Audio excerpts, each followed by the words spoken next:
Hi there, I'm Sylvia Plester-Silk, and 10 Minutes to Joy is your weekly invitation to reset, recharge, and rediscover your most joyful self through aha moments and simple energy techniques.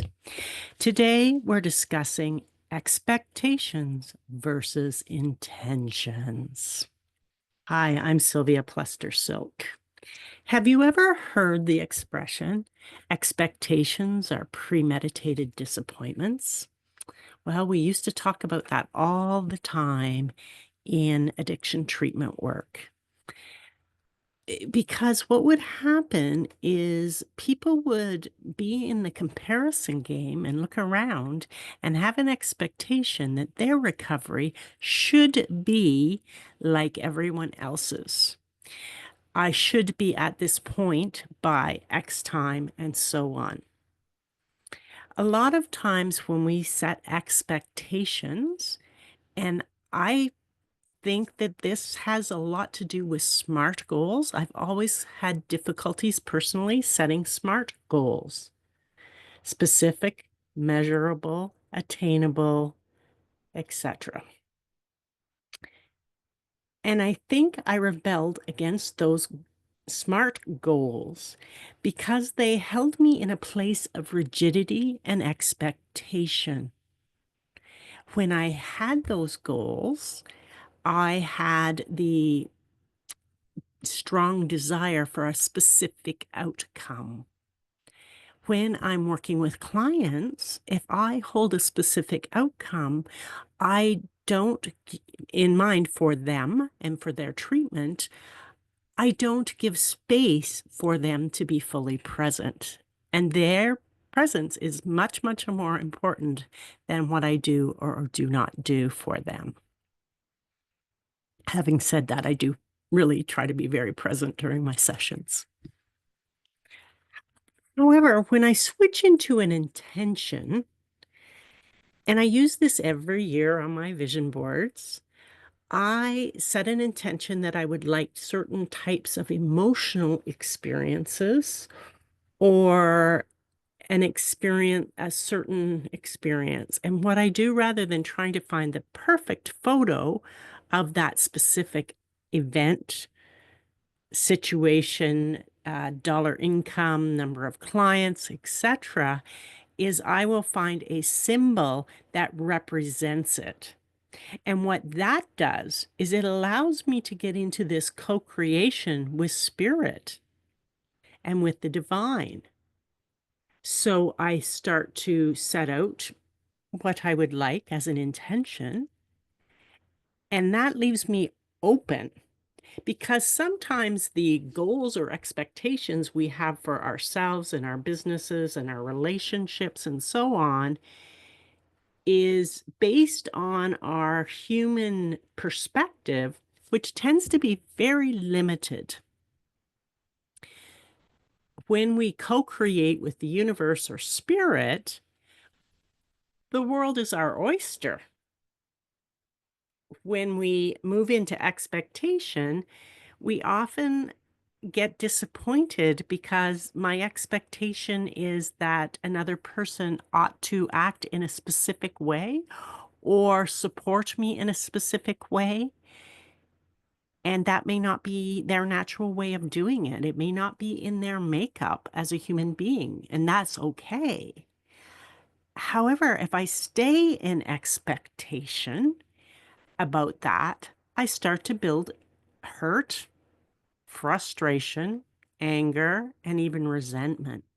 And when we're in those energies and emotions and we stay stuck in them, so there's nothing wrong with having the emotions. It's what we do with them or don't do with them. So again, feel those feels.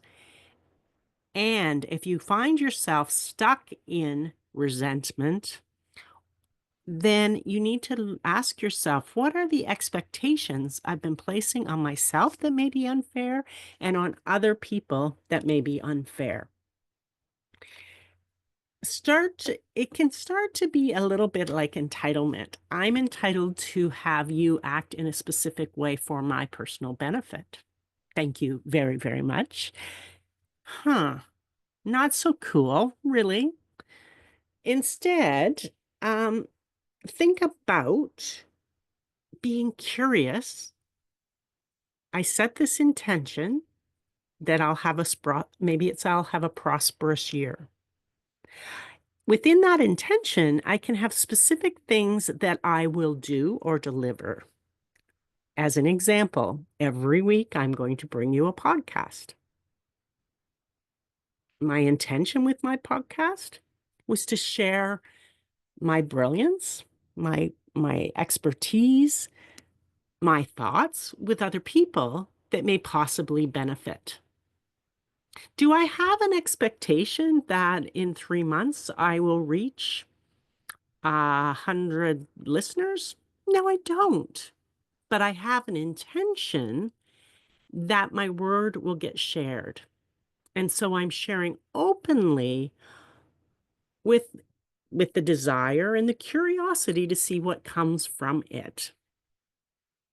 And a genuine hope that people find it helpful and share it with other people. But I don't have the expectation so that I don't get into disappointment. Instead, each time I open up my app that gives me my statistics, I'm curious. And from that place of curiosity, I allow myself to see other opportunities.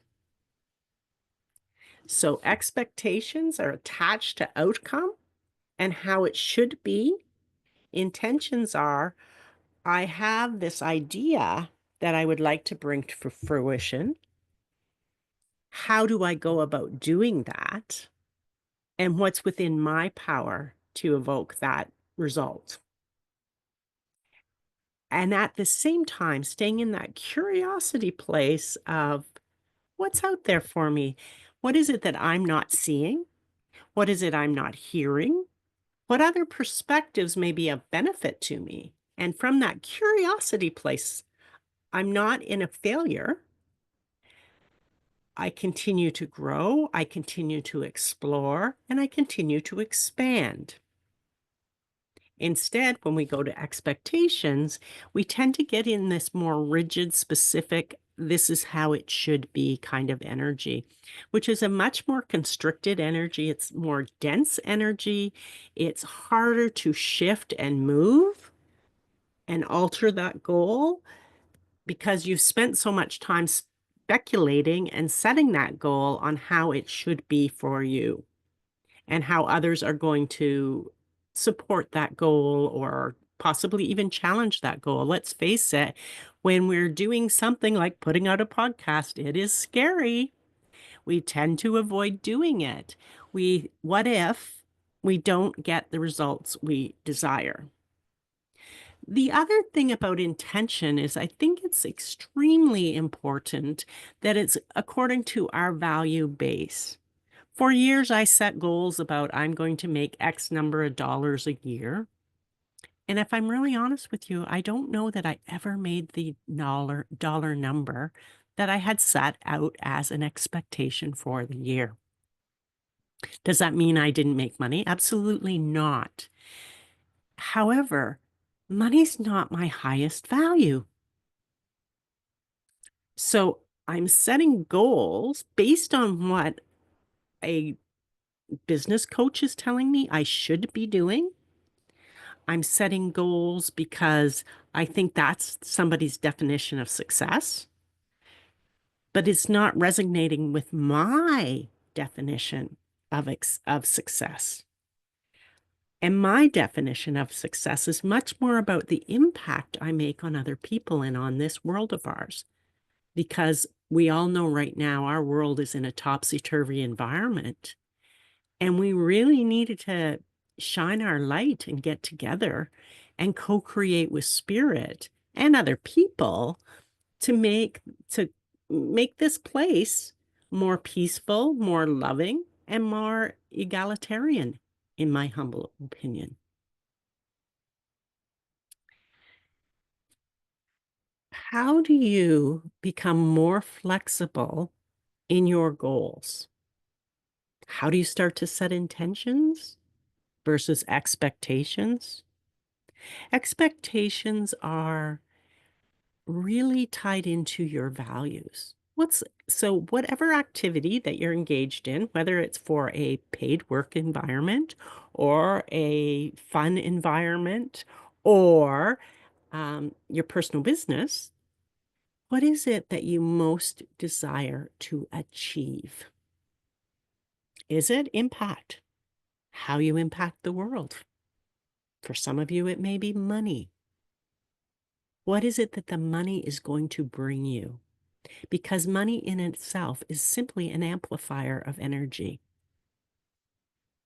So if we have more money, we're going to be more of ourselves. So if we're generous and we get more money, we will be more generous.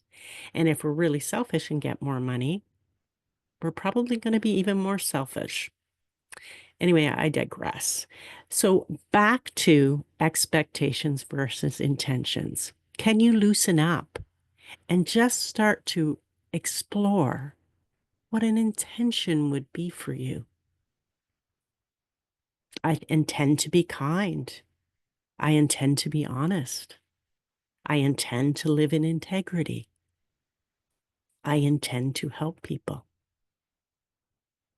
I invite you to set more intentions in your life and let go and drop those expectations and live a more joy-filled life. That's all for today. Remember, your emotional freedom isn't found in controlling everything around you, but in releasing what no longer serves you. Each breath is an invitation to let go and embrace your most authentic self. Please have a great week, and I would appreciate you dropping a quick review on 10minutestojoy.com or on your favorite listening app to help us spread the word about 10 Minutes to Joy.